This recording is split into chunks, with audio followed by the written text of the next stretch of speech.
The PDP snapped out, or seems to have snapped out of its ding-dong rambling, recognizing Ude Okoye as the party's national secretary. However, strong underlying currents of resentment coming from the opposing factions within the party. Where does this leave the PDP in its bid to forge a formidable force in the nation's political landscape? I am delighted to have a member of the PDP Board of Trustees and former Senate Deputy Leader and a current Senator at the National Assembly, Senator Abdul Ningi. Glad to have you join us on this program. Thank you very much. Let's start from there. For some Nigerians, it looks like something good, that this issue has been settled. The BO has now affirmed Udoke as the national secretary, but then there is still a Supreme Court decision being awaited on this matter. So, what do you have to say about that? Yeah, well, thank you for having me, and it's a pleasure being here. When I arrived at a station sometimes last year, precisely around March, and there was a lot of concern that there is no viable opposition in Nigeria. And I had the sagacity then to tell you, don't worry.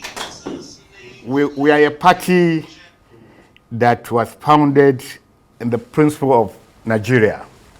Our party is basically a Nigerian party, and the founders of Nigeria came across all the segments of Nigerian society, from all sections of this society. And therefore, when I was here, and I tell you, don't worry, that at the end of the day, there will be light at the end of the tunnel. And I still know, as a matter of fact, there are still some hurdles to cross. Now, the problem with politics in the third world is that we begin to pursue power as the only thing that human beings can follow. Because we are an African country, we look at smaller countries, the neighbors, we look at other countries where the president becomes an alpha ego, where the president becomes everything in a nation. And therefore, some people are not comfortable with being in opposition, and therefore, wherever power swings, they go with that. And I told you, we didn't do that when we were there in the last 16 years. And Nigerians are looking at the differences today. When we had the Board of the Trustees, and you look at the faces of those who attended the meeting, just last week, we had another Board of Trustees meeting. That gives me an impression, that gives Nigeria an impression that those who are clamoring. By the way, the first one, there was thuggery, there was fight, there was fisticuffs. There were fisticuffs. That is typical of a third world country politics. After the fisticuffs, what happened? At the end of the day, there was resolution. Boss Anyanwu and Ude were there. And we were able to calm them down. And there was a resolution which stated forming a committee under Tinubu, who is a senior advocate of Nigeria, one of the very best we have in the party, to come up with a resolution. Today, they submitted their resolution. And you could see, following the steps of the governors that met in Delta, we now affirm that we also agree. The governors from various states came with their legal team, and they stated the two judgments. And they were so emphatic that the judgment passed at the appeal court was declaratory, and that there is no law, there is no court of law that can see declaratory judgment and put a stay there. Maybe I should ask you this. In your meeting today, fine, they've agreed with this court judgment, and BOT has said Udoke. Did Anyanwu still insist with the Supreme Court? Is he withdrawing it? Is he still going ahead with it? Or did he agree? Okay, he has agreed. He has no choice, but how about the Supreme Court judgment? Don't worry about Ayahu. Ayahu is one of us. He's a friend. He's a member of this party. And he's been here for a very long time. All he needs to understand that at times, as a human being, the period that you need to think and call for sacrifice. No position in this party is bigger than the party. And therefore, people run for election. And they lose election. Not once, not 2 times, not 3 times. And they still come out and believing that this party is the way out. Remain in the party. Now, to make a relative comment on Ayahu. Okay. Some of us are close to Ayahu as a friend and as a party man and colleagues. From today that the BOT made a statement, we are going to approach him personally and persuade him. His case can still go to Supreme Court. Let him just exercise his jurisdiction given by the constitution of the party and the constitution of the country. To seek redress. But let's look at the bigger picture. The party has been injured. The party has been weakened because of some of these things that we know.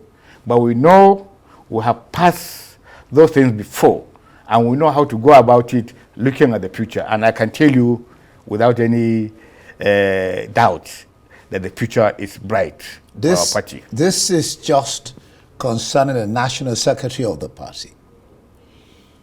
Is it true that the Damagul-led NWC is biding its time to hold on to power to destabilize your party concerning preparations for the 2027 election? All of these are hearsay, are rumors, and anybody can come with some of these rumors. All we know and we believe, people who have the interest of this party, people who have been in this party, Damagul has been in this party right from inception. And therefore, it is incumbent upon him and upon anybody who believes that the PDP is the only party to follow because of its democratic credentials. We came a long way. And therefore, looking at the history of the PDP, what you have been able to do in getting power from the military, I'm sure Nigerians, a lot of Nigerians have forgotten that. We collected power from the military. Without the PDP, there wouldn't have been this democracy. And we had 3 poor presidents. I don't know whether that is right about PDP. Some people fought for the democracy of this nation, not some PDP. people fought. Yeah. But we fought more because it is the party. It depends on the the party. It depends on the yardstick. It is the party that got the mandate of Nigerians. Nigerians give the party the mandate after seeing our founders' effort in trying to reintroduce democracy into the system. And therefore, going back to what you say about PDP, and I told you as a member of the board of trustees, one of the things that I try to shield away from coming to speak with the media, because we are the conscience of the party, because we provide leadership, because we intercede, because we influence. That's why we avoided bringing names of personalities so that they don't feel offended or disparaged. But I can tell you, my brother, that the days of crisis in the PDP will soon be over. And I see it coming. Like I said, it's just one. Since Yocha Ayu resigned and Damagul has been on the saddle as interim, no NEC meeting and no chairman. That's still a problem within the PDP. And today's PDP, you have factions in the NWC. There are no factions. I will break it down for you. There are no factions in NWC. There are no factions. There may be groups of interest, but there are no faction who have gone out to say we're a faction of National Working Committee. Let me come back to the issue of no chairman, no meeting. That is true, but hitherto, before today, how many times have BOT met that you know? Just within 1 week, we met 2 times. Look at the last meeting attended by governors. Almost everybody was there. And therefore, before the last meeting in Delta, We had groupings within the governors. Today, the governors are on the same page. They have the same voice. They have the same vision. And every one of them that spoke in Delta, and every other person that spoke in Bauchi during the Northeast Caucus, talked about coming together with a view of taking power from PDP. And that is the understanding we want from them. And no PDP member will tell you that he is not encouraged by what he has seen in Delta, by what he has seen in Bauchi during the Northeast meeting.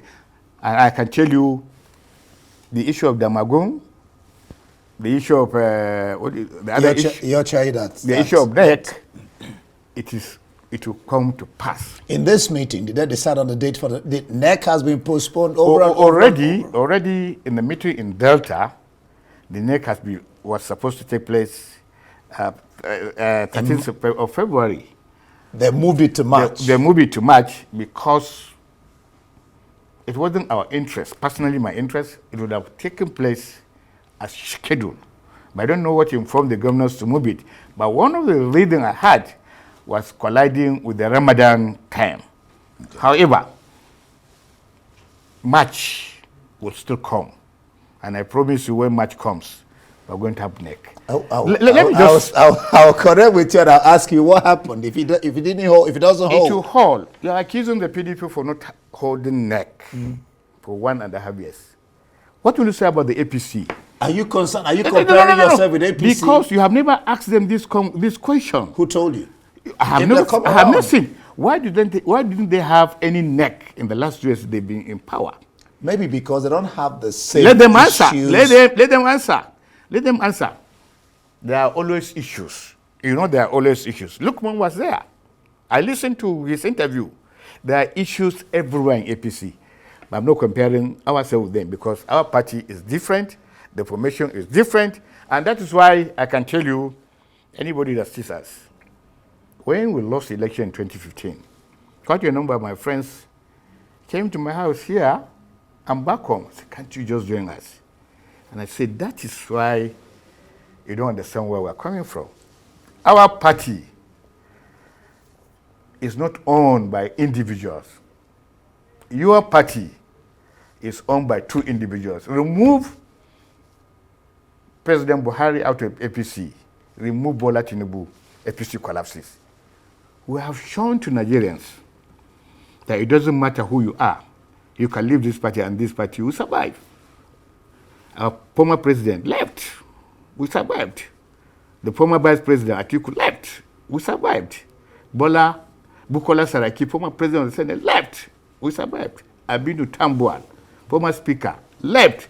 Goodluck Jonathan refused to attend our meetings. We survived. And that is why we're in this party. This is the kind of party that goes beyond individuals. And that's why I tell my friends that are now complaining of what I saw right from the one side of the formation of APC. I say, I told you so. A party that the members of your party, one, Ologunagba, Momodu, even Atiku himself, all are pointing to a third force as the problem of the party. And that third force they keep calling APC. Why are they all calling APC as the problem of PDP? Because you could see clearly the hands of the ruling party in APC. Oh, so but you're also adopting their stance? No. I'm not adopting their stance because I don't believe in their calculation. No, but you just said now you could see the hands of APC. Oh yes, but we don't need to join any other party to come together. PDP is in everywhere's household. There is no polling unit. Like PDP has no structure. All that we need to do is to put our acts together, and I can tell you, APC will be gone by the time we want to assure Nigerians where there is a coalition that becomes necessary, it's still a political arrangement. We'll get involved. There's also a call by some agreed members. When will the term of the BOT members end? I mean, it should have ended. So why are they still for another BOT members? Or am I wrong here? You are wrong, because the terms of the BOT, they are permanent BOT members who are founding fathers. I'm a term BOT member. I have served 4 years. It ended in 2023 and was given another 4 years, which will end after 2027. There are 30 people who are permanent founding members of the BOT, and their representation from zone, which I am, their representation from the National Assembly, and therefore, whether or not at every given time we have permanent BOT members that represent the affairs of the party. Okay, federal lawmakers of the PDP have been cross-carpeting to APC, even the Labour Party. I mean, it's like that they're moving to APC in droves. What is your sense of opposition in Nigeria? And is there any talk of, because some people are saying that PDP is just too weak, is there any talk of a coalition, just like you had it with APC? Let me answer the first question. And I raised this matter at the beginning of our discussion. There are people who could not survive without being in power. And therefore, if you have a party like PDP that quote and unquote seems to be in crisis, there is this fear that you have to move to another party to have a political power. What happened when you join that other political party? What happened to their members? You need to stay in your own party and correct those that are correctable and sustain what you have been able to achieve over the years. My brother, you can't continue with this third world politics syndrome, where you see people moving from left as the party was going to lose, to the right as party is going to win. It doesn't add up. It doesn't bring this democracy. It speaks volume of our character as people, as human beings. Why won't you stay in your own party? What is the fear? Must you be in a winning party all the time? Any politician who thinks winning is the only thing in a political system is not a politician of any repute. Well, that speaks it's disgraceful. But that speaks to our democracy, because, I mean, observers and commentators say you hardly find any difference between PDP, APC, because it's about interest. So there's no ideology. There's nothing you can hold your finger to and say, this is their ideology. So they find it easy to move from one party to another. You may not certainly establish ideology, but what about your own person, your credibility as a person? How do you think people look at you? If you don't put your house in order and you jump to another house and you want to establish yourself as a bona fide member of that party, of that house, do you think that is as easy as you are looking at it?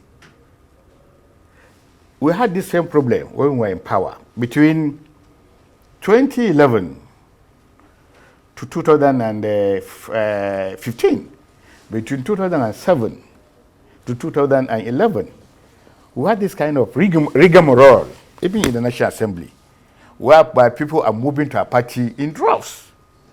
But in 2015, when you lost power, those people who moved to a party stop us from, did they stop us from losing? No, they didn't. So it's just the mindset of an average Nigerian who thinks he's smarter. You are not taking people into consideration. You are not reminding yourself. You are there at the courtesy of people who have given you mandate. You could win this mandate in any platform, unless, of course, you are not sure of the mandate you received, and that's why you see people who get agitated. See what Bode George says. Bode George says one of the major challenges that PDP is facing is that Atiku wants to contest again, and that the PDP party is not adhering to the traditional zoning arrangement, the South-South, which was what caused, I mean, if you like, the major cause of the problem. It is not. It is not the mindset of some people. And that's why I said, sometimes when you appear in national television, you try as much as possible to minimize some of this assertion, Because in the course of what you are trying to do, you may cast aspersion. Where was Bode when Jonathan became the president after Yar'Adua? He finished, which was constitutional, to finish Yar'Adua's term. Where was that zoning then when he recontested in 2011? That is a topic for another day. However, what is the problem with Atiku running? How can you stop him from running? You can say this to your party members, that as far as you are concerned, Atiku may not be eligible to run because he's a northerner, and this is the term of a southerner. Throw it open. Let the southerners and the northerners decide what happens. Atiku won his previous 2 primaries. He has got more votes from the south than the north, and the records are just there. Why should they single out just one individual and say he's a problem of the party? Why won't you come together and defeat him in a fair contest? Let me tell you, Atiku is the only one that has run for this president for 4 times. I do not think of any other human being, any other human being that will be able to sustain himself after running for a presidential election 4 consecutive times, and they declare him not winning. Some say Wike is the cause of the current impasse PDP is facing. That some NWC members are loyal to him. Some say is the, like I have said about the South, he's the one, dividing the party because some like that's what observers are saying, and that's the talk everywhere. Damagu and the rest of them kowtow to Wike, and so that he's the one dividing the party. Well, there was that assertion. What is the evidence? What is the evidence that is Wike that is bringing problem? If Wike is able to influence me and take his way, what about my own person? What about my credibility? Yeah, but maybe you can talk about yourself. How about the other people? That is the question. Why will you blame him if he influences somebody who do not have the conscience to understand the rigors of being in party politics? Those people that you mentioned, is Wike their father? Just in passing, he's been accused of anti-party activities and this and that. Why is it so hard for PDP to punish Wike? Suspend him or something? Suspend him, you have to bring evidence of what you said he has done to those people. I was able to galvanize those people. I was able to bribe those people. We are a law-abiding political party. And at the end of the day, I can assure you, at the end of the day, Wike will still become a member of this party. It's just a matter of time. And will still become. So he's not now? He is with APC. Of course he's with APC. Oh. So he's not a member of the PDP now? He may be. He's not an active member of the PDP. Okay, Senator, we'll leave it there. We'll see how it plays out. We just hope that the PDP and the rest of the parties can give Nigerians can become a real opposition party to the current APC government, so that Nigerian electorate can really enjoy the dividends of democracy, because you need opposition in a democracy. Thank you so much for being. I so much love this. Thank you very much for having me. It's a pleasure. It's a pleasure. All right. Yeah. Well, that's it for this edition of Arise Prime Time. Do join us again tomorrow. For me and the entire team here in Abuja, goodbye and thank you for watching.